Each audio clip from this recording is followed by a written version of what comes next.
Hello, hello, Virgo Collective, Sun, Moon, and Rising. Ako po si James. Kamusta po kayong lahat? And welcome po sa James Tarot PH. Diretso na po tayo sa inyong weekly reading for May 26 hanggang May 31. So hanggang dulo na po ito ng inyong Mayo reading, Virgo. So alamin natin kung ano ang naghihintay sa inyo at the end of this month. So, may lumabas. Tingnan natin. You have the Eight of Pentacles, paunang mensahe sa iyo ng ating spirit guides. Sinasabi nito na may mga bagay ka daw na kailangan trabahuhin this time, Virgo. Para may kailangan kang puliduhin, kailangan aksyonan, o kailangan buhisiin. Whether sa trabaho mo yan, o passion project, o meron kang inaasikaso this time.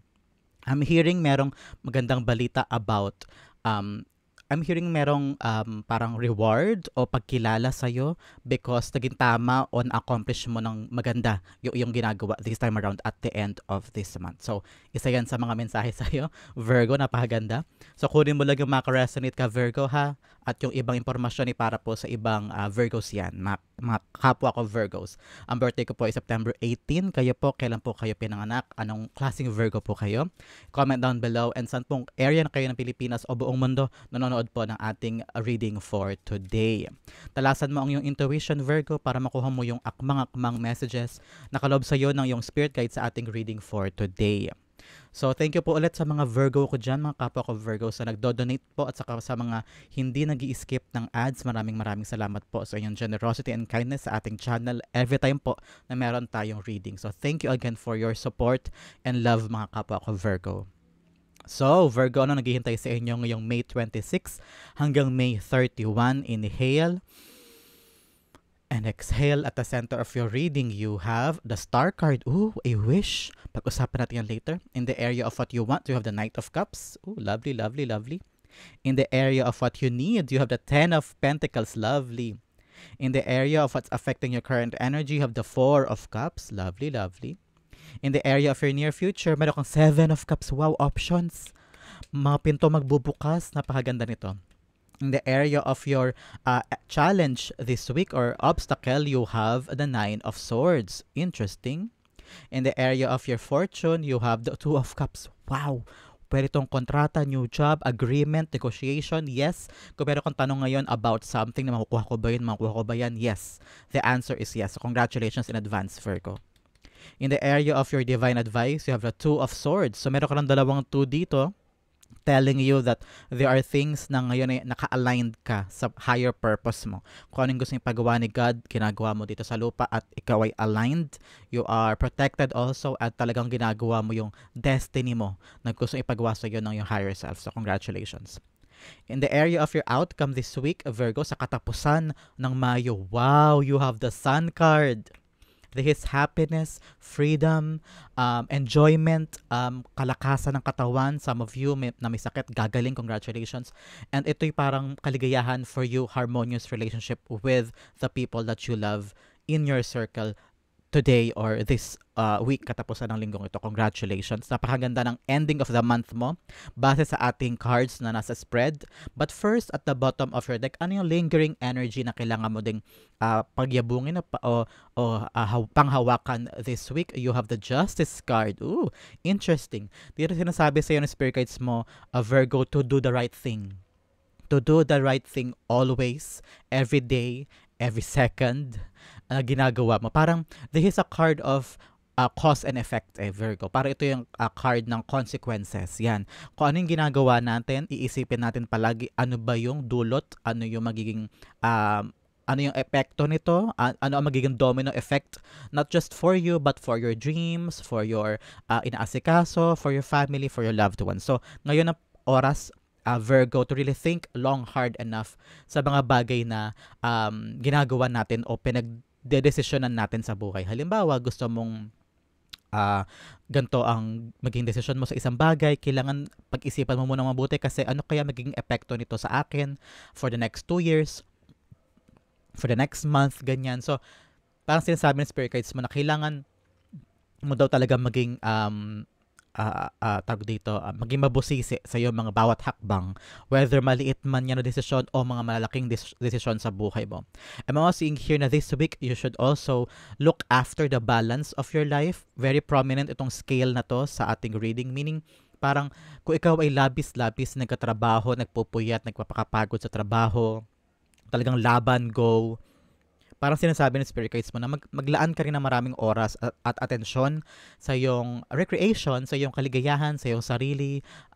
Dapat daw kung nagkatrabaho ka, maglaan ka rin ng oras para sa pahinga at sa recharge, yan, ganyan. So make sure that you are working so hard and also playing so hard. So kailangan balancing yung dalawang bagay na yun, okay? So napakaganda ng iyong background energy with the Justice card here, telling you na dapat do the right thing and also always think of the consequences bago natin actionan ng isang bagay. Okay? O kahit ngayong pag-imik lang, di ba?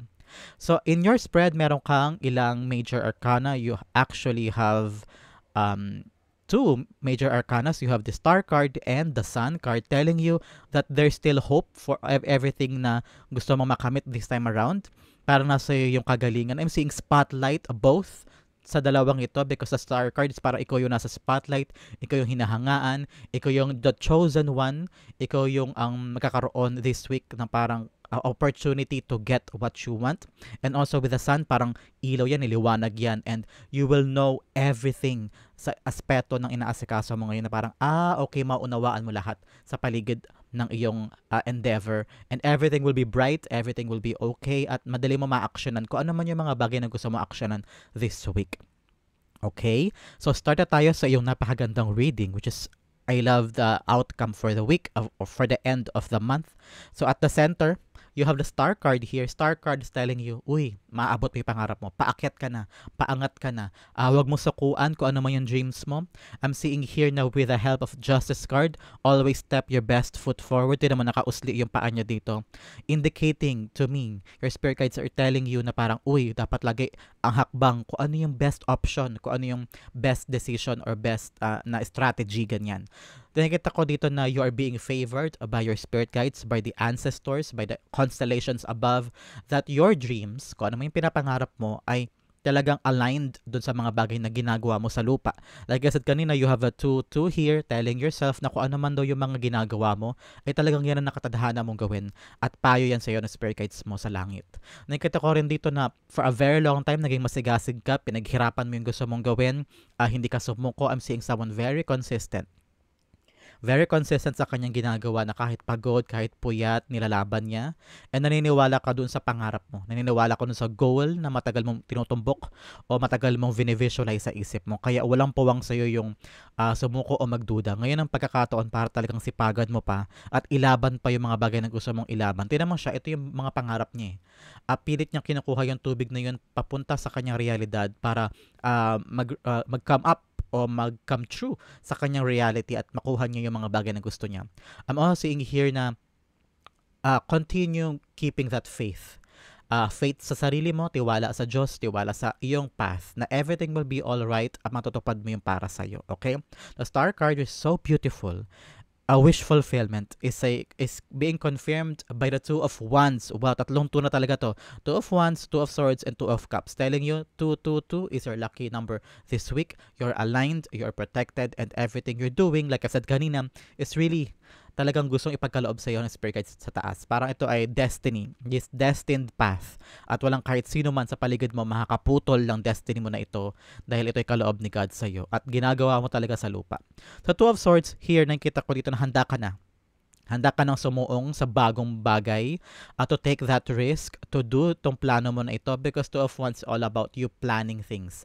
Para meron ka ng pinagplanuhan and then noon, pinag-iisipan mo pa kung tama na ba to, ready na ba ako, napulido ko na ba, nakapag-decide na ba ako, truthfully sa isip at puso ko. Ngayon, handa ka nang kumawala doon sa iyong dating mundo, sa iyong dating kinagisnan o kaya sa comfort zone mo. Now, ready ka na talaga na ilaban yung mga pangarap mo, ilaban yung mga bagay na matagal mo nang gustong makuha, gustong makamit. Ngayon, meron ng tawag sa damdamin mo to really get out of that comfort zone, to take that risk. Nakita ko ng someone getting out of the country or traveling because Two of Wands also a card of travel. Kung meron po sa inyong lalarga ngayon this at the end of the month, especially like I said, May 26 hanggang May 31. Talaga namang ito yung pagkakataon para sa iyo para mag-travel. I'm seeing here na if you're being invited to a reunion, to a vacation, to a party, o kaya talagang trabaho ang tawag na ito, itong travel na ito with the two of wands, go there. Because I'm seeing na meron dyan na magiging susi sa pupuntahan mo, magiging susi sa katuparan ng pangarap. Probably baka makamit ka dyan na potential lover if you're looking for a lover, or probably you're gonna meet someone there as a potential business partner, o kaya potential employer, ganyan. So, lawakan mo daw ang iyong mundo. Huwag kang matakot pumunta doon sa pupuntahan mo this time around. And you will get a beautiful, beautiful gift from God telling you na isang makatotohanang pangarap ang matutupad sa iyo at the end of this month. So, congratulations sa iyo, Virgo. In the area of what you want, you have the Knight of Cups here. Knight of Cups, ikaw gusto mo ngayon may mag-offer sa'yo ng something. Gusto mo siguro may magbigay sa'yo na pagkakataon o opportunity. Kaya siguro may best foot forward dito. Meron ka pinapakita o meron ka ring nilalaban ng isang posisyon na sana sa akin ibigay, sana ako makukuha nito. Kaya lahat nilalatag mo. Magandang papeles, mga documents, mga credentials, papers, permits, even yourself, inaayusan mo yung sarili mo para pag na-meet mo na yung right person na mag-aalok, potentially mag-aalok sa'yo ng trabaho, ay handa ka, no? Pero ngayon, I'm feeling someone sa inyo naghihintay na lang ng offer, naghihintay ng tawag, naghihintay ng pagkakataon na magkaroon ng slot for a certain job, o magkaroon ng slot for a certain endeavor na parang feeling mo kapag ito nakuha ko, ito na yung katuparan ng wishes ko. Kaya ngayon handa ka talaga sumugal, handa kang ilaban yung sarili mo just to get that goal. At nakita ko rin dito for some Virgos, naghahanap ka na rin ng lover, baka handa ka na siguro ngayon na to enter a new relationship. Kaya ngayon parang I'm feeling the energy of readiness to fall in love again and to find a suitor. Baka ngayon naghahanap ka na ng taong pwedeng mag-aya sa'yo to go out on a date o kaya magtapat sa'yo. So, I'm hearing na merong paghihintay dito sa yung part, Virgo. For some na hindi naman po pag-ibig ang hinahanap sa inyong reading for today, nakita ko dito na you are ready for that job. Nakita ko yung parang ito na lang talaga, tawag na lang hinihintay ko. Confirmation na lang yan. Parang confirmation na lang hinihintay mo from someone that nakaland ka na sa job, nakaland ka na sa position, and that na-sealed na yung usapan and negotiation. Yan. The Knight of Cups, is being clarified by the Eight of Cups. Yes, handa ka na talaga. Handa ka lang gumora, lumarga. Parang feeling ko ready, pag nakuha mo na tong offer na to, tong magandang opportunity na to, ready ka na talagang umalis. Dalawang beses lumabas yung energy of pag-alis o pagpunta o pagsugod for something that is so new para sa'yo, for something na talagang totally bago para sa'yo, with the Eight of Cups and the Two of Wands. Talagang buo na yung loob mo to conquer something new or to attract something na talagang never mo pang nakukuha in your life. Meron kang iiwanan meron kang nilisan, whether past job or past relationship or past endeavor na feeling mo time na for you to fight and find the truth about your passion, about your path sa buhay. Especially prominent dito yung sword. Yung parang you're after the truth of your life. After the, ano pa ba yung purpose ko, God? Ano ba yung tamang daan ko na tatahakin ko? Ngayon, handa ka nang suungin yun at puntahan. Especially with this offer. Gustong-gusto mo na makaalis. I don't know why. I'm seeing an OFW na ready nang umalis this week at gustong-gusto mo nang makuha tong offer na to para makalarga ka na. I'm hearing visa. You're waiting for a visa, for that approval or a paper, something na mapulido na para makalarga ka na. In the area of what you need, kailangan mo this week, Virgo, you need a 10 of Pentacles. 10 of Pentacles is also a card of money. Palakpakan. Card of money, card of legacy, card of inheritance. Kung ano man po yung pera, ito ay maraming pera ito. Pero sinasabi ng spirit guides mo, ang kailangan mo daw ngayon ay talagang matibay na focus for the things, for the endeavor, para sa lahat ng bagay na pangmatagalan, Virgo. Halimbawa, para makabili ka ng bahay, makaipon ka pampaaral ng anak, pampagraduate, yung talagang mga bagay at blessings na magagamit mo for a very, very long time. I'm hearing someone talagang ngayon nag-iipon o nag-iisip ng mga paraan para makapagnegosyo. Siguro meron kang main job and then meron kang negosyo on the side para meron kang panggastos and meron kang rin pang-ipon for the future. I'm seeing here, I don't know why for all these Virgos natin, asikasuhin mo na daw yung papers ng namayapa mong asawa, asikasuhin mo na daw yung SSS, GSIS, kung ano man po yung mga pension and anything with regards sa dati mong endeavor, yung mga pension mo, parang kailangan mo daw busisiin mabuti yung mga kinukuha mong pera dyan, o kaya mga papeles na kailangan na mabuo so that mapakinabangan mo na siya for a very long time. For some, nakikita ko dito, parang you're gonna get yung bagay na talaga sa'yo. This is like a karmic cycle for you. Na parang kung ano yung pinakait sa'yo before, ngayon makukuha mo na. At magkakaroon ka na mas maaluwan o mas magaan na mga bagay na either plano o aksyon para sa mga bagay na pangmatagalan. Pwedeng bahay, o kaya acquire ng lupa, o kaya talagang makaipon for the future. At nakita ko dito na meron ng malinaw na path for you. Kailangan daw malinaw ito. Malinaw na path for you for the next 10 years, for the next 20 years. Paano yung pagkakakitaan mo. Kaya kailangan ngayon daw ng matibay at solid na trabaho, matibay at solid na source of income. Okay, Virgo? The 10 of Pentacles being clarified by the 5 of Swords. Yes, ngayon siguro nag-worry ka, Virgo, sa iyong kapirahan. Nag-worry ka siguro sa paano ka makaipon. O, like I've said kanina, sa mga Virgo oldies natin dyan, nag-iisip siguro kayo sa mga legalities tungkol sa inyong mga pension, sa minana mo na dapat na makuhang pera from your dead loved ones. Ngayon parang iniisip mo paano ko makakasiguro na may kikitain akong pera for the next month, next year.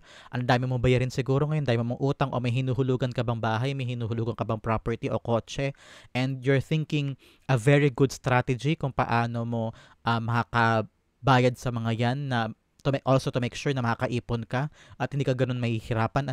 I'm seeing someone na parang you're trying to find a better job. You're trying to find a better job kung saan parang feeling mo worth it ang hirap. Yan, because 5 of Swords also about being worthy of the hirap or struggle sa isang bagay. Kasi alam mo na kapag pinaghirapan mo ito at inasikaso mo mabuti, alam mo na pangmatagalan ito at for the future of your family. I'm seeing here na ayusin din daw yung mga legalities about certain documents sa pamilya. Kung merong mga hatian dyan na mana o papeles o pera, I'm hearing na kailangan daw asikasuhin na yan ngayon para to make sure na yung future ay ayos natin, hindi na humaba pa yung mga problemang iyan. Okay? In the area of what's affecting your current energy, you have the 4 of Cups. Ngayon talagang hinahanap mo yung purpose mo. Yung parang may missing sa buhay eh. Hindi ka na masaya sa current life, hindi ka na masaya sa kung anong meron ka ngayon. Baka probably meron ka talagang hinahanap na pag ito talaga nakuha ko, ito na yun. I'm seeing someone really praying for that job. Baka ngayon nasa isang organization ka o kumpanya pero hindi ka na masaya kasi maliit ang sweldo, sobrang pagod, overtime pa pero yung overtime pay hindi nag-reflect doon sa sweldo.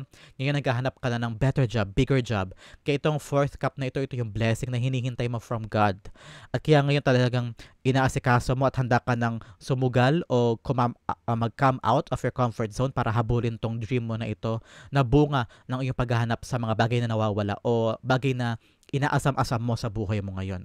The 4 of Cups being clarified by the 3 of Pentacles. Yes, ngayon talagang feeling ko you want support from your family or friends or co-workers sa parang ano ba yung dapat kong gawin para makuha ko yung gusto ko, para maabot ko yung ganyan, and then your family is there telling you, okay, sige, tulungan ka namin, ito yung pwede mo maging pamasahe pa abroad, o kaya ako na bahala mag-alaga ng anak mo, ganyan, basta gawin mo yung gusto mong gawin, hanapin mo yung gusto mong gawin. Parang I'm seeing here may suporta ka from your group, from your circle na andyan sila, tutulungan ka para lang maabot mo yung mga pangarap mo. I'm seeing here a very, very supportive group. Kaya tuwan-tuwa ako for you kasi ready ka talagang habulin yung para sa'yo kasi para may yung tribe mo nandyan and you have these people around you that is genuinely after your betterment and after your success. So congratulations sa'yo, Virgo. In the area of your near future, ito sobrang ganda for me. You have the 7 of Cups. 7 of Cups telling you may mga pintong magbubukas sa'yo in the near future. Dahil sumugal ka sa isang bagay, dahil nilabanan mo yung takot at comfort zone mo na parang, ay, kaya ko ba? Magagawa ko ba yan doon? Aalis na ba ako sa sarili kong mundo? Tignan mo siya, nakakulong lang siya sa kwarto niya. Pero nakatanaw siya sa labas ng bintana at handa na siyang gawin o tuparin ang kanyang plano at handa na siyang kumawala doon sa kinasanayan niya para lang mahabol itong dream na ito, itong goal na ito. And in the near future, magbubunga yung pagsugal mo na yan, magbubunga yung paglaban mo na yan sa takot mo, sa pagdududa mo dahil hinarap mo at hinabol mo yung mga bagay na gusto mo, hindi ka na sukob doon sa takot ka ba? I'm seeing doors open up for you. Doors na hindi mo inakalang magbubukas sa'yo. Mga pagkakataon, opportunity na talagang lalantad na lang sa harap mo at ikaw na lang ang mahihirapang mamili, ito ba o ito.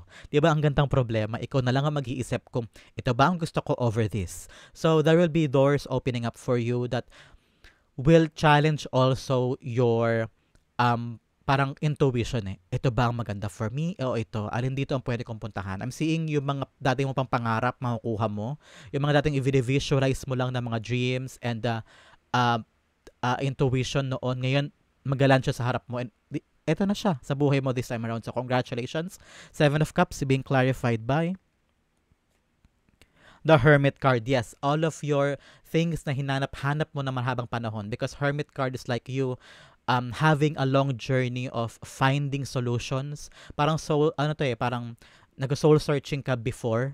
Parang ngayon nakita ko na malalaman mo lang daw yung mga bagay na gusto mong puntahan kapag you search within. Ano pa ba yung hinahangad ni Virgo na makuha? Pagdating in the near future, ito ha, parang bibigyan ka ng pagkakataon ni God na, oh, ang daming nakalantad na pintuan na pwede mong pasukan.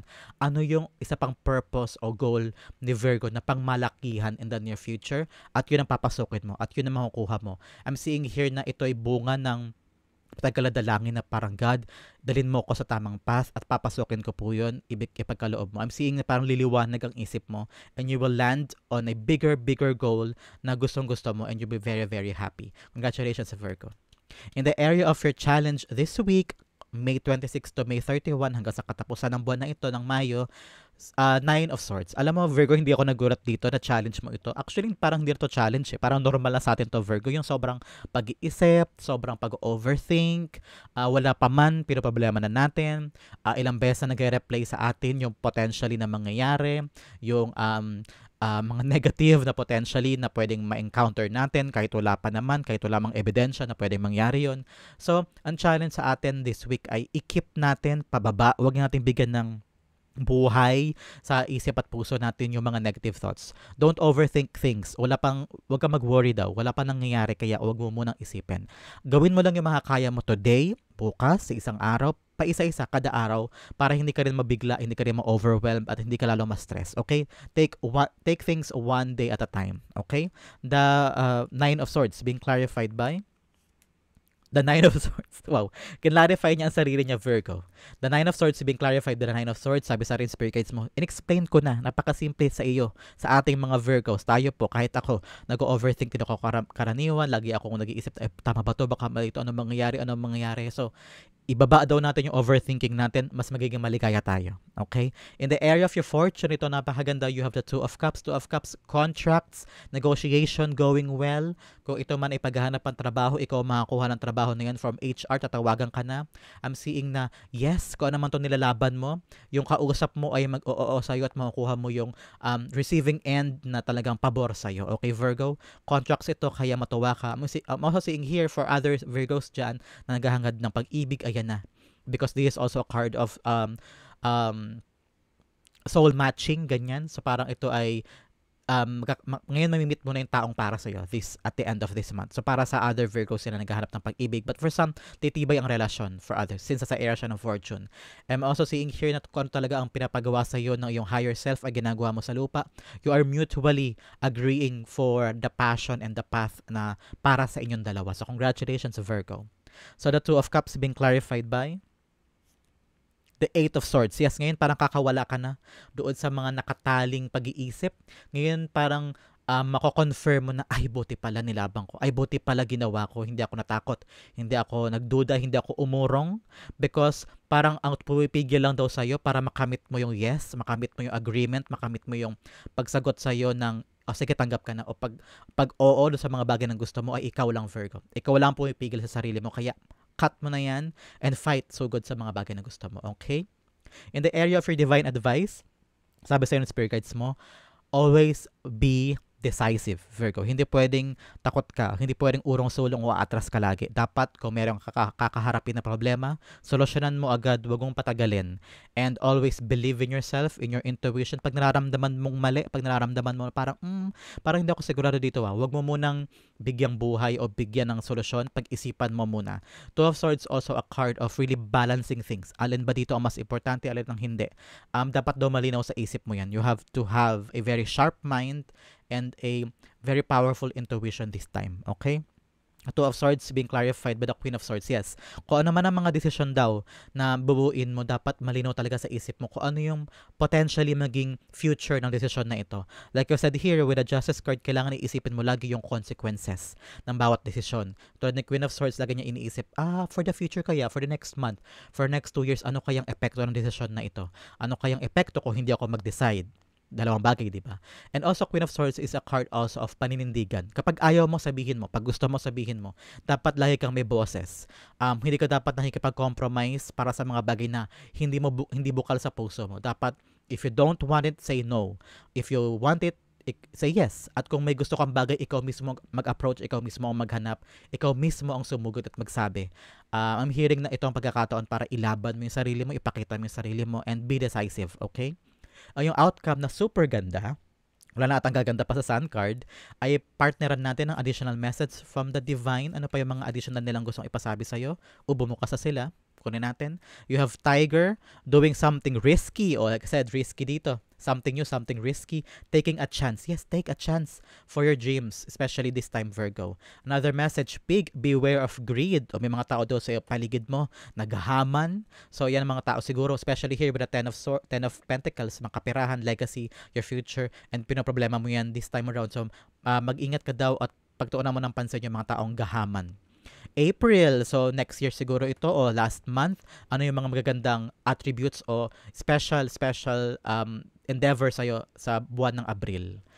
Another message, you have Finger warning you of a problem either now or in the near future. So, maging handa ka daw sa mga mag-a-arise. Kaya dito talaga maliwanag na kailangan mag-decide, huwag matakot, and fight and panindigan ang mga bagay na dapat panindigan. Another message, Tank card, celebration, fun, and enjoyment. So, congratulations. Celebration, the Sun card. Fun, the Sun card. Enjoyment, the Sun card. Oh, congratulations sa'yo, Virgo. Another message, you have Throne, position of authority. Wow, like kasi sa Justice din, nakaupo rin siya. A position of authority, kung meron ka mang hinahabol ngayon na posisyon, ayan, makukuha mo na siya. Or you will be gaining a position in your family or in your group, in your circle na talaga namang titingaliin ka at respetuhin ka. Another message, Kangaroo, unsettled times, need to plan ahead. So, magplano ka daw para sa future, pero wag ka mag-worry ha. Wag ka mag-overthink. Plan ahead para pulido ang lahat, okay? Another message, you have Wheel, indecisiveness. Oh, like I said dito sa Two of Swords, hindi ka makapag-decide. Allowing your life to rumble aimlessly. So, kailangan daw lagi pag may kinakaharap na problema o kailangan pagdesisyonan agad at kailangan tumbukin mo kung ano yung tagang goal at ano yung solusyon. Okay? Another message, you have October. Oh, April and October, special number daw yan. Special event daw sa buhay mo, a Virgo. Okay? Another message, you have Dog close up. Pleasure with a close friend. So, meron daw close friend mo sa buhay mo ngayon this week o at the end of the month, talaga namang magbibigay sa'yo ng magandang feeling sa buhay mo. Okay? Etong area na kailangan pag-focusan this whole week and bago matapos ang buwan na ito, you have growth. I want to expand my consciousness and my awareness. So may paglago daw sa iyong iniisip, sa iyong wisdom at saka sa iyong mga aksyon. Okay? Especially here with the truth and consequences na parang every action should be cautious. Kailangan lagi iniisip, ano kaya epekto nito sa akin, saka sa paligid ko. Kaya kailangan mag-ingat para sa growth din ng buhay mo at saka sa future, di ba? In the area of your outcome na napakaganda, like I said kanina, you have the Sun card, happiness, enjoyment, freedom, knowing the truth, especially here with a sword here at saka sa card na to, parang meron ka daw malalaman na katotohanan about your life na parang, okay, now we understand. Okay. Alam ko na yung gagawin ko for the next month, for the next year. Magiging malinaw daw sa'yo ang mga hakbang mo, especially pagpasok mo ng June, Virgo. June na tayo, kalahati na tayo ng taon. So, congratulations. I'm seeing here na you're gonna enter June with happiness, pride, malawak na parang masigasig ka, parang energized ka na harapin ng June. So, congratulations. The Sun card is being clarified by the Seven of Pentacles. Yes, this happiness, this start or parang sigasig mo, energy mo will help you plant plant a seed for the future. Parang ngayon meron kang abangan daw na magbubunga at the end of the month. Pwedeng magbubunga na trabaho, passion project, o meron kang inaasikaso na at the end of the month makakarinig ka ng good news about that. So kaya mag-enjoy ka, kaya mag-celebrate ka because a past endeavor or a past pinagsumikapan mo o pinagtrabahuhan mo, makakarinig ka ng good news dyan. Parang, uy, Virgo, okay na. Uy, Virgo, malago na, nag-develop na o meron ng resulta, ganyan. So congratulations because this calls for a celebration. I'm hearing exam. I'm hearing na parang may tawag about a certain endeavor na tinrabaho mo. And I'm hearing that this is favoring you, giving you what you deserve, giving you the good karma na deserve mo makuha because ito ay pinagtrabahuhan mo for a very long time. Virgo, this is really a prosperous, abundant, and very, very lucky week for you, May 26 or 31. Sa po kayo naka-resonate, sa po kayo naka-relate, comment down below and I'll be reading your messages. Thank you again for watching. This has been James, your kapwa Virgo, for James Tarot PH. God bless everybody.